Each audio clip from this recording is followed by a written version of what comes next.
From a first aid kit to a Ring doorbell, these are the things that every household should need just in case an emergency happens, especially if you are a single parent that lives alone with your child. These are a few things that you guys have said, but also from my own research. And being a single parent living on my own with my son, it's important that I have these safety features in my home just in case of an emergency. Hi, my name is Rachel. I'm a solo mum to, and on this channel I talk everything frugal living, budgeting, mum life, and right now everything to do with a house that I've just moved into. And one of the most important things is to make sure that my son and I are always safe. So I wanted to go through a few things that I have put in place or that I have gone order to come into our home to make sure that my son and I always feel safe at home, just in case there is an emergency of any kind. So rather than me keep rambling, let's get into it. So I put a post on my community page asking what people have in their home just in case of an emergency, just to get some ideas so I can share it with other people. And not only have I done my own research, but you guys come up with some really good ideas that I really wanted to share. So if you're one of the people that posted, thank you so much. I really do appreciate all your contributions, and I really do love the fact that you help me out as well. So let's get straight into the first one, which is all to do with fire. Now, whether you live in a rented property, your own home, council housing, or housing association, everything to do with fire is a legal requirement. Not all of it, but some of it. So make sure that you've got these. And if you haven't, make sure that you speak to your landlord, you speak to your housing association, council, or you sort it out yourself if you own your own home, because these are really important that you get them sorted. Now, the first thing is that you must have fire alarms, smoke alarms in your home. We have them. I am in a rented property. I have 2 fire alarms. I have one in the hallway and I have one in the landing upstairs as well.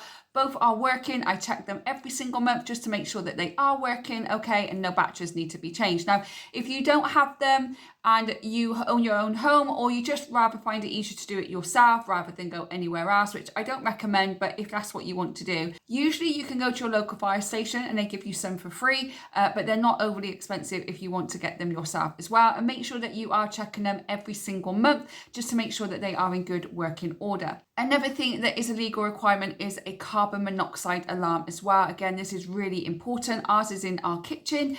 So if that alarm beeps or anything, then I know that there's an issue there and I can get straight in touch with my landlord and I can remove my son from the property until it's all fixed and sorted. So those 2 things are a must. I think they are a legal requirement. I'm pretty sure they are, but they are something that you need to have in your property, regardless whether you own or rent in any fashion. So make sure that you do have those. Other things to do with fire that I recommend that you have is a fire extinguisher. You don't have to have one of these massive chunky ones. You could just have a small fire extinguisher that could live under the sink, somewhere where it's easy for you to get to. I have always been advised to have 2. I've got one coming on order. One have downstairs and one actually to have upstairs, which I'm going to store in my office. So there is any problem, then I've got a fire extinguisher upstairs as well as I've got one downstairs as well. So always good to have 2 just in case wherever you are, you've got a fire extinguisher to help get you out of the property. Another thing that's also really good to have is a fire blanket. Somebody actually commented this on the post that I wrote. So having a fire blanket, again, in the kitchen and upstairs if you want to, but I think it's really important that you do have a fire blanket. I don't actually have one, but I will be getting one in the next couple of days. And finally, something to do with fire, somebody actually put this on the post too, which is actually a fantastic idea, is to have a fire exit plan as well as have emergency signs too. So if you have send children or you are sending it yourself, then make sure that you've got some massive signs that you are laminated, maybe glow in the dark ones if you can get those. I'm sure you can get everything these days. So that when the emergency services come, they've got the emergency signs to show where you actually are. But it's really important that you have a fire exit plan. So if you are upstairs, how are you going to escape? And if you are downstairs, again, how are you going to escape for a fire exit plan? It's something that everybody in the household should know, no matter how old they are. It's like having a fire drill at school or at work, but you'll have one in your own home as well. I think that's really important to have. I never thought of it myself, but it's something that my son and I will be doing next weekend. When he is with me, we'll be going through a fire safety drill, so to speak. But those are the fire things that you should have in your home. If you think of anything else, let me know in the comments. Okay, let's move on to security in the home. Now, being a single parent living alone with my son, security is the most important thing. So first of all, I make sure that I have got latches and locks all work in order on my windows and my door. Not only my front door, but my back door as well. So I have a back door leading to the outhouse, which leads to the outside. And I also have the back door that leads to the outhouse. So all three of those, including my front door, all are double checked that the locks are working and not sticking. I did have a little problem with my front door lock, but I managed to get that fixed with a little bit of WD-40. So making sure that all your locks are working on your doors. Also, for extra security, if you wanted to, and if you can, put in a latch on your front door, so when you're answering the door to somebody you're not sure who it is, you've always got a latch on there just to give you extra security. And as we're talking about the front door, another thing you can get is a Ring doorbell. Now this cost me $16.99 on Amazon. I will link it in the description box below for you, but it's very simple to put up. It's a smart Wi-Fi doorbell camera. It's got an app to it as well, so I can check the app, and it stores everything for 30 days. So there is something that I'm not sure on, or I need to contact the police about anything, I've got storage on there for 30 days prior of anything that may have happened that I can give over to the police, or I can check out myself if necessary. So these again are only $16.99. They're not hard to put up. They're not hard to connect to an app on your phone, and it is just a little bit extra safety for you. So when someone comes to the door and you're not expecting them, you can check the app first to make sure it's somebody that you're willing to come into your home. And if you're not, you just don't let them in. Other things to have as a security for your home is to have outdoor lights. So I have an outdoor light on my front door, so every time someone walks past, it lights up. It's a little bit annoying sometimes because every time the light goes on, if I have a dog, the dog is barking, but it's also good to have as well. So if I have to answer the door to anybody, I've got a light so I can actually see who it is. Now, one thing I don't have, which I need to get, is lights outside the back. Now, my back garden is very enclosed and you can't get to it from the front in any way, but people can be very smart when they want to come into your home, especially they want to break in. So they could climb over a few back gardens and get through that way. And having a light outside will scare them away or make them apprehensive to come in. So I haven't got them right now, but I do need to get some outdoor lights out the back just as a safety measure. And on a personal note, it's always good to have them out there in the summer when it's getting dark. And as I have dogs and I look after dogs quite a lot, it's good to have an outdoor light so I can see where the dog's gone. And finally, when it comes to security, make sure that you are given a spare key to someone that you trust. So obviously I'm in a rented property, so my landlord actually has a spare key as well, but I am going to get a spare key and give it to my mum. I will check with my landlord that I can do that first, but it's always good to give somebody a spare key in case you are stuck, in case something's happened to you. Say that you slip out of the bath, you're able to get to your phone to call somebody to come round, but how are they going to get in if the door is locked? So giving somebody a spare key, someone that you trust fully, that's not just going to come in when you're not here and wander around your home, just someone that you absolutely trust to give a spare key to so that they can come in if you ever need them to. Let's move on to your personal safety. Now, this is important for anybody, whether you're married or you're single or a single parent, or whether you just have a night to yourself because your husband or your wife has gone off on a work trip. It's always good to make sure that you have personal safety as well. So one thing that is always important is to have a fully charged phone, especially overnight. So don't charge your phone up overnight, but make sure it's fully charged before you go to bed. So if anything happens, you grab your phone, you've got a fully charged battery on your phone to call emergency services, people that you trust, so that you can have some connection to the outside world. It's also important to make sure that you've got phone power banks, so making sure that they are fully charged. Now, I have 3 power banks. One I carry in my bag, one is in my home just in case I need it and I haven't got a charger or my son is using all the chargers, and one that is in my box, which is my grab box that I call, which I'll go through in a little while. One's in there, so if I have to grab something, if there's an emergency and I have to grab something, I've got my grab bag, which I'll go through, and I've got my power bank in there so that I have that spare one. I always make sure that once a month I'm just checking that the battery life is still good, that everything is still charged. There's no point in having all these power banks if they're not charged as well. It's also important to have a spare charger. Now, we have lots of charger in this phone. I've got a kid and I have a lot of chargers with the work that I do because I have a lot of technology. But it's also important to have a charger just in the grab bag, and no one touches that charger. So if anything was to go wrong, you grab your grab bag, and in there you've got your power bank and you've got a spare charger as well. So when you go to someone's house, or you go into a hotel, or wherever you may need to go, you've got a charger to charge up all the things that you need to charge. Now let's quickly talk about this grab bag. So the grab bag is a bag or a box. Someone actually commented on it on my post, and I thought it was a really good idea, and I've actually put one together myself, or I started to put one together myself. They said that they have some plastic containers. I've just got a nice rucksack that I can just grab really quickly, and in there is anything that I need to grab quickly. So things such as emergency phone numbers, passports, my important documents such as my life insurance, and all those things that I may need if I need to. As I said, a power bank and charger, a spare pair of clothes for my son and I, some snacks, which I check every month to make sure the date is okay, but I've got some snacks in there as well. And people have commented this on my post too, which I thought was a fantastic idea. And that's why I've been putting one together over the last few days. Also in there would be any medical things that my son and I would need. Luckily, we don't need any medical prescriptions from the doctor, but I still put in Calpol, Nurofen, Ibuprofen, Paracetamol, a first aid kit, just in case I need to grab it quickly. I could just grab the bag, pull it on my back, grab my son, and we can get out wherever we need to get out as quickly as possible. I think it was a really good idea. That's why I put one together. The person that mentioned it said she has some plastic containers. That works just as well. I just felt a bit more comfortable having a backpack because it's easier for me to carry, as well as making sure that I keep my son calm and we get out of the property if we need to very, very quickly. So let me know in the comments, do you have a grab bag, or is it something that you are now thinking of getting or thinking of putting together just in case? The next thing for your personal safety is having a list of emergency numbers. So this is emergency numbers for friends and family. So we often have them in our phone, but we don't actually know the number.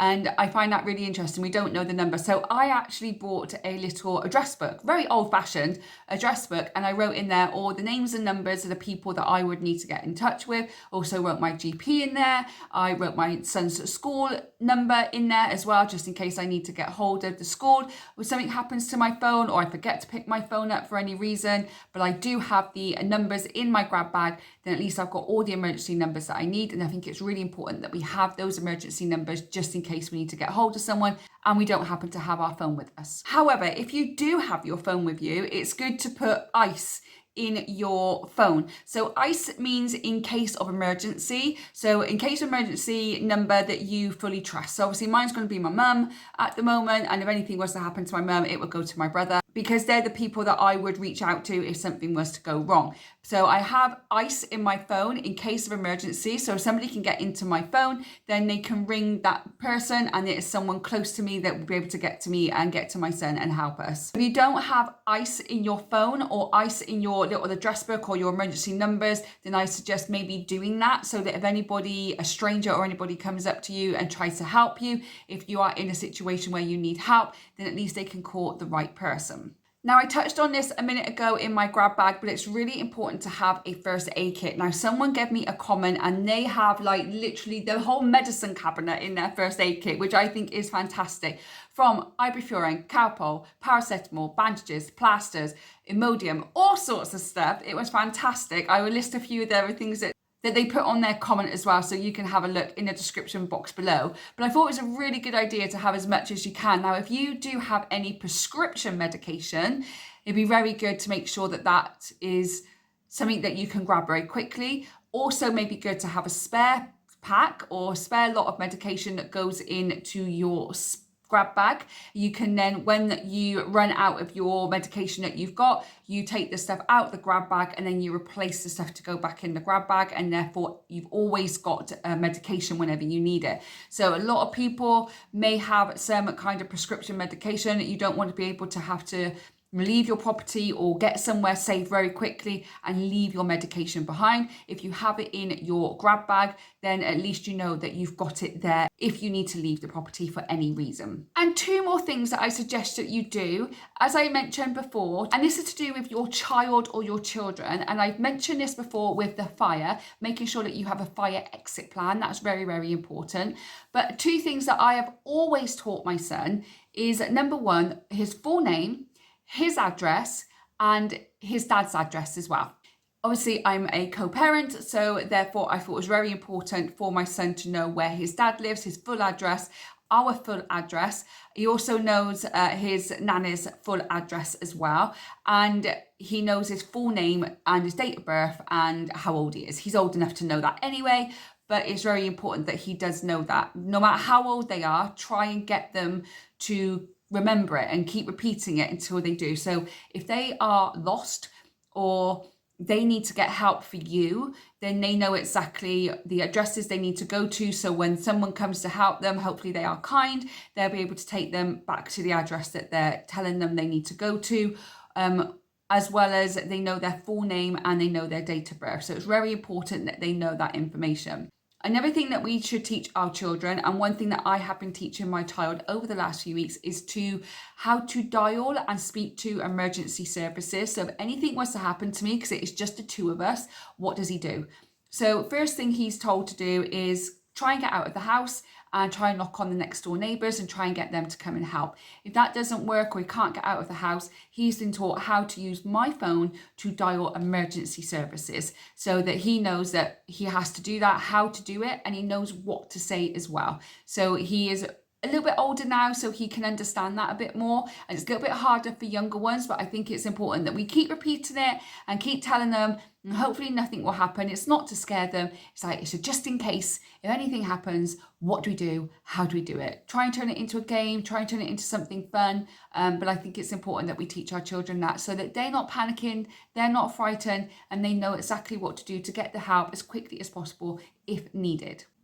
Okay, let's move on to a few other things that I wanted to say that you should have, but also these are things that you have commented on my post, which again, I'm extremely grateful for. So the first thing is to get some kind of light, making sure that you've got lights. So making sure you've got torches, candles, battery operated lights, make sure you've got batteries as well for the battery operated lights, and make sure that you've got matches or a lighter. Again, these are things that you should have in your grab bag. So it's a pretty big rucksack really, because you've got to have a lot of stuff in there, but as long as it's organized correctly in the bag, it shouldn't be a problem. But it's really important to make sure that you've got lots of lights to guide you wherever you need to go. Someone also suggested getting some camping lanterns as well, which is a really good idea too. So make sure that you've got all your lights, whether that is in torches, lanterns, or candles, or battery operated lights. I have all of them. So apart from the camping light, I don't have the camping light, but I have everything else just in case I need to have light wherever I'm going to be. Another thing is to make sure you have a power cut box. Now, a lot of people don't know what a power cut box is. Now, a few weeks ago, we actually had a power cut. And as you know, I get up at 4:30 every single morning to have a workout. So it was very dark. There was no light and I didn't know what to do at that point. And ever since then, I have got a power cut box. So again, I have all my lights in there. I have my emergency numbers in there. I have power banks in there as well. So I can have a power cut box, or I can just use my grab bag if I want to, but I do have a spare power cut box just in case I need to get hold of anyone. Also, make sure that I call National Grid to either report the power cut or to see whether it's been reported and to know what's going on. Now, what you can do if you are SEN, you can call National Grid and say that you are SEN or that you suffer with high anxiety and it makes you very nervous, and they will keep you updated with text messages throughout the day to let you know how the power cut is being sorted and when it's likely to be back on again. Now, I do suffer with a lot of high anxiety. I try and hide it as much as I can, and over the last few months I've really struggled with my high anxiety. So when the power cut went off, I had a full meltdown and a full fearful not knowing what to do.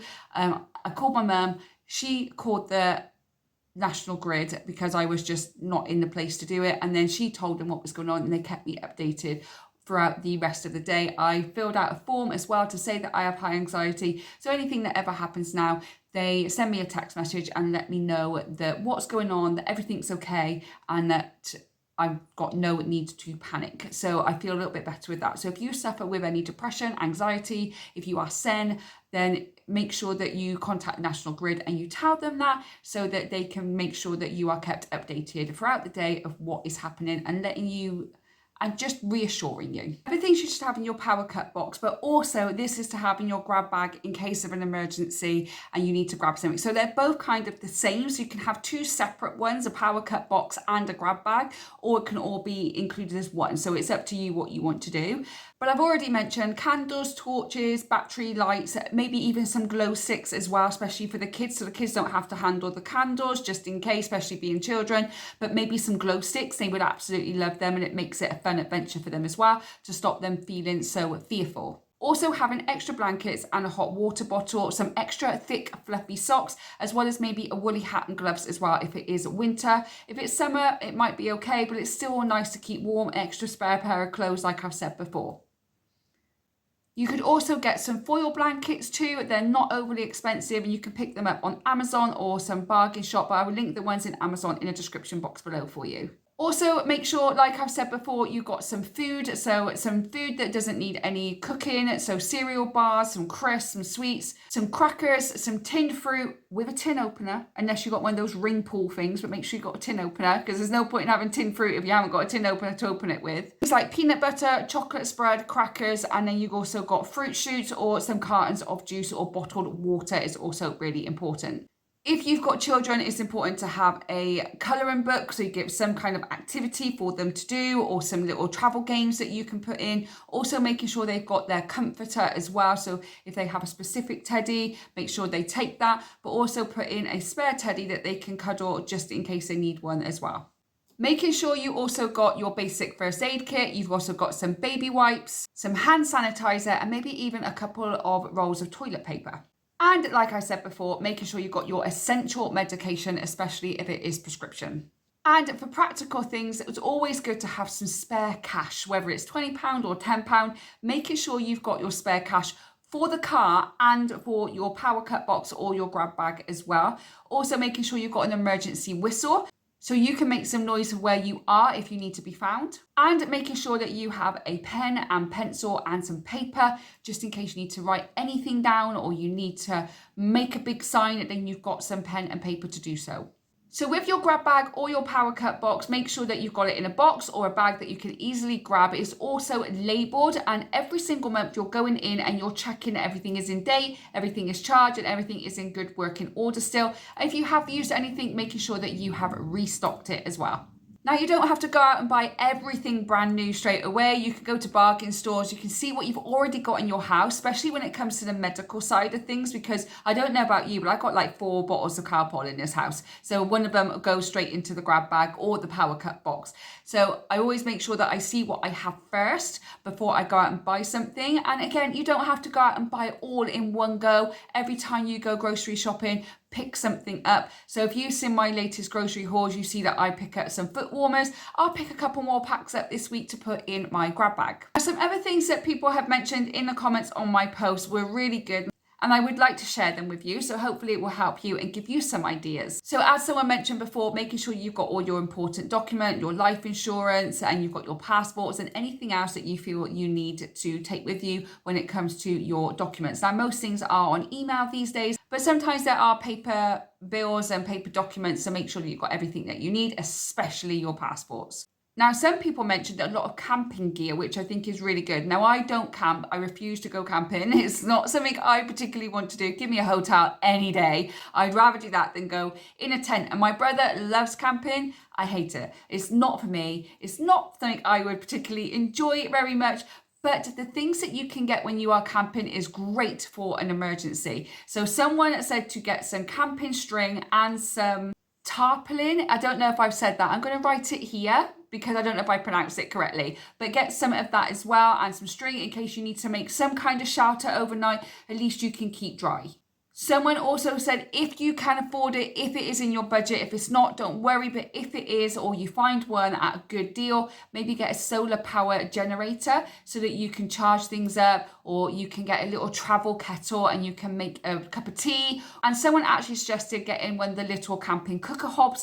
So if you've got a little generator that you have, then you can make some food, heat stuff up, just in case you need to. Now, again, this is all within a budget. I don't have that kind of budget at the moment, but if you have the budget or you are a keen camper, then maybe this is something that you already have available and maybe just need to make it more available to grab quickly if you need to. Someone also mentioned having a spare car key and spare house key, which I thought was a very good idea. I've got a spare car key, maybe put it in my grab bag. I always know where it is if I need it for any reason. But also if I have to get out of the house quickly and I grab my bag, then I've got a spare car key so I can take my son wherever he needs to go, where he's going to be safe.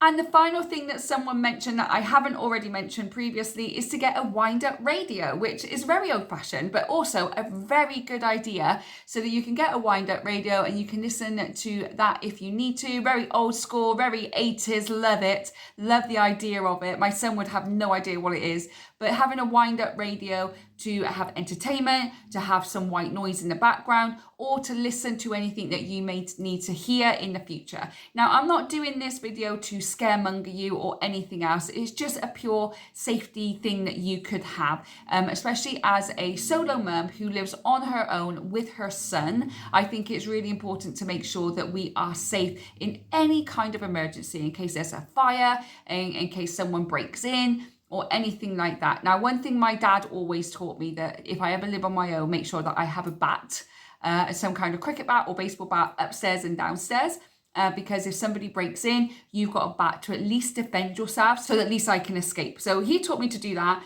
and it is something that I do. I have a baseball bat downstairs and I have a baseball bat upstairs, so that if anybody was to break in the night, I have something to at least defend myself so that I can escape quickly and safely with my son. I'd love to know what your thoughts are on that one, so let me know in the comment box below. Again, this is just a video to hopefully try and keep you safe. It's hopefully trying to not scaremonger you or feel like you've got to rush out and buy lots of stuff, because you really don't. Just buy a couple of things in your shopping each week. I just think, as a single mum who lives on her own with her son, I think it's just important that I keep myself and my son safe at all times, and making sure that we have exit plans, we have bags available, and we can just get what we need and we can get out of here as quickly as possible.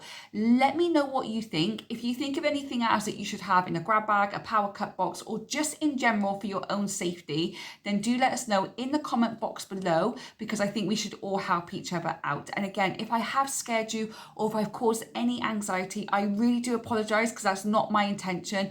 My intention is just to help you stay safe and help you have a little bit of peace of mind. So I really hope that you've enjoyed the video. If you have, don't forget to like the video. Also, if you think somebody else would benefit from this, and somebody else that would really enjoy this video, so that they know that they have peace of mind and that they are safe with their children, whether they are single parent or not, or just a single person living on their own, then don't forget to share it with them as well. And as always, don't forget to subscribe to the channel so you don't miss any future videos from me. Thank you so much for watching. I really do appreciate it. I hope whenever you're watching this, you're having a good morning, good day, or good evening, and I'll see you on the next one. Bye, guys.